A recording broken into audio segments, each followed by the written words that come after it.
నగర కర్నూలు జిల్లా వెల్దండ మండల కేంద్రంలోని బీసీ సాంఘిక సంక్షేమ హాస్టల్లో వసతులు వార్డెన్ తీరు సరిగా లేదని విద్యార్థులు పీడీఎస్యూ నాయకులతో కలిసి ఆందోళనకు దిగారు.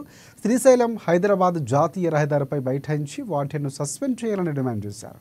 మెనూ ప్రకారం భోజనం అందించాలని, హాస్టల్లో కనీస వసతులు లేవని, హాస్టల్ వార్డెన్ ఉన్నప్పటికీ చుట్టం చూపుగా వచ్చి పోతూ ఉంటారే తప్ప వారిని పట్టించుకోవడం లేదంటూ ఆగ్రహం వ్యక్తం చేశారు.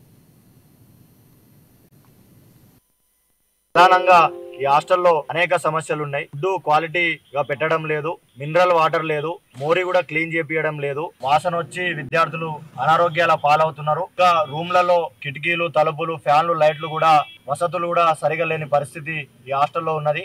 ఈ హాస్టల్ కు పెయింటింగ్ కూడా వేయించాలి. ఇవన్నీ సమస్యల పైన గతంలో 4-5 సార్లు ఇక్కడ వార్డెన్ గారికి మేము రిప్రజెంటేషన్ ఇవ్వడం జరిగింది. అయినా గానీ ఈ హాస్టల్ ప్రాబ్లమ్స్ ఏవి కూడా సాల్వ్ కాలేదు. అందుకే ఈ రోజు మేము స్టూడెంట్ యూనియన్స్ ఆధ్వర్యంలో ఈ రోజు రోడ్ మీదకి వెళ్లి నిరసన తెలియజేయడం జరిగింది.